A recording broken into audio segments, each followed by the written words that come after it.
Hello everyone, polity के इस series में आपका अगेन स्वागत है। तो चलिए फिर शुरू करते हैं। अब बात करेंगे राज्य के नीति निर्देशक तत्व। जैसा कि आपको पता होगा, संविधान के भाग 4 में अनुच्छेद 36 से 51 तक नीति निर्देशक तत्वों की चर्चा की गई है, जो कि आयरलैंड से लिया गया है। और इसके अलावा डॉक्टर भीमराव अंबेडकर ने इसे विशेषता वाला बताया है। मूल अधिकारों के साथ संविधान की आत्मा और दर्शन कहा है।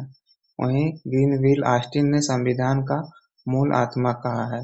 पूछा जा सकता है, स्टेटमेंट बनेगा कि कौन ऐसा बोला था, किसने कहा था। ठीक है, याद रखिएगा। इसके उद्देश्य की बात करें तो लोक कल्याणकारी राज्य का निर्माण करना, ना कि पुलिस राज का। ठीक है। यह गैर न्याय उचित है। इसे न्यायालय द्वारा लागू नहीं कराया जा सकता। ठीक है। ये राज्य के विवेक पर निर्भर करता है। वहीं अनुच्छेद 37 में कहा गया है, राजनीतियों को बनाते समय इन्हें लागू करें। इसका वर्गीकरण व्यापक रूप में 3 है, जैसा कि आपको पता होगा। समाजवादी सिद्धांत पहला, इसमें कहा गया सामूहिक रूप से भौतिक संसाधनों का सही वितरण हो। ठीक है। सभी वर्गों तक पहुंचना चाहिए और पुरुष और स्त्रियों को समान कार्य के लिए समान वेतन मिलना चाहिए। इसके अलावा बालकों का स्वास्थ्य और विकास के लिए अनुच्छेद 39 में चर्चा की गई है।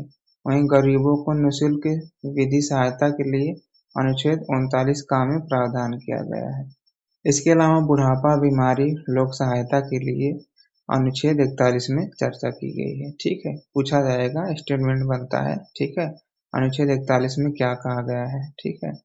इसके अलावा सामाजिक और सांस्कृतिक और अवसर की बात करें तो अनुच्छेद 43 में चर्चा की गई है।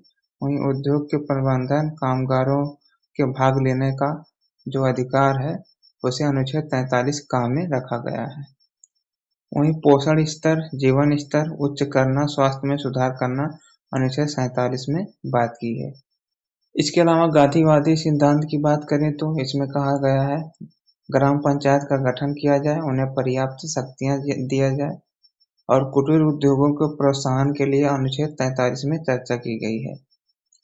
वहीं सरकारी समिति व्यवसायिक प्रबंधन को बढ़ावा देने के लिए अनुच्छेद 43 का में प्रावधान किया गया है। अनुसूचित जाति जनजाति कमजोर वर्गों को शैक्षणिक और आर्थिक प्रोत्साहन के लिए अनुच्छेद 46 में प्रावधान है। स्वास्थ्य के लिए नुकसानदेह मदिरा, ड्रग्स, औषधि के प्रबंधन के लिए अनुच्छेद 47 में चर्चा की गई है। गाय, बछड़ा, पशुओं की बलि पर रोक के लिए अनुच्छेद 48 में प्रावधान है। फिर इसके बाद उदार बौद्धिक सिद्धांत की बात करें तो इसमें कहा गया है, भारत के सभी राज्य में एक समान सिविल संहिता लागू होना चाहिए, जो कि अनुच्छेद 44 में चर्चा है। इसके अलावा 6 से 14 वर्ष के बच्चों के लिए निःशुल्क शिक्षा का प्रावधान अनुच्छेद 45 में किया गया है। इसके अलावा कृषि और पशुपालन में आधुनिकीकरण और वैज्ञानिक पद्धति को बढ़ाने के लिए अनुच्छेद 48 में बात की गई है। वहीं पर्यावरण वन जीवन संरक्षण के लिए अनुच्छेद 48 का में चर्चा की गई है। इसके अलावा राष्ट्रीय महत्व के स्मारक, कला वस्तु, ऐतिहासिक जो धरोहर है, उनके संरक्षण के लिए अनुच्छेद 49 में चर्चा की गई है। न्यायपालिका कार्यपालिका से पृथक हो, इसके लिए अनुच्छेद 50 में व्यवस्था की गई है। वहीं अंतरराष्ट्रीय शांति और सुरक्षा के लिए अनुच्छेद 51 में प्रावधान है। ठीक है, याद रखिएगा विशेष तौर पर सब। वहीं नीति निर्देशक की आलोचना की बात करें तो कोई कानूनी शक्ति नहीं है, जैसा कि केटी शाह ने इसे अतिरिक्त कर्मकांड बताया।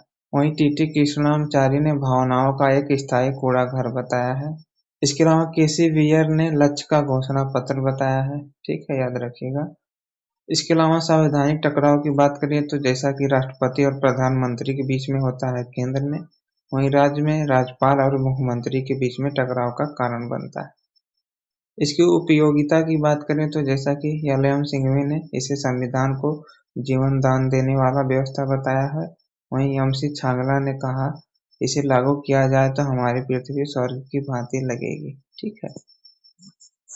अगर मूल अधिकार और नीति निर्देशक में डिफरेंस की बात करें तो मूल अधिकार नकारात्मक होते हैं, राज्य को कुछ मामलों में काम करने के लिए प्रतिबंध लगाते हैं, लेकिन डीपीएसपी सकारात्मक होते हैं, एक कुछ मामलों में इनकी आवश्यकता होती है।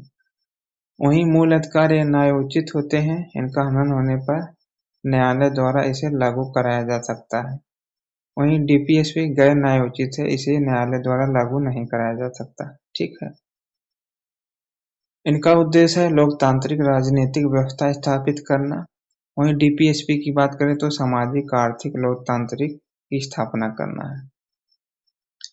मूल अधिकार ये कानूनी रूप से मान्य है।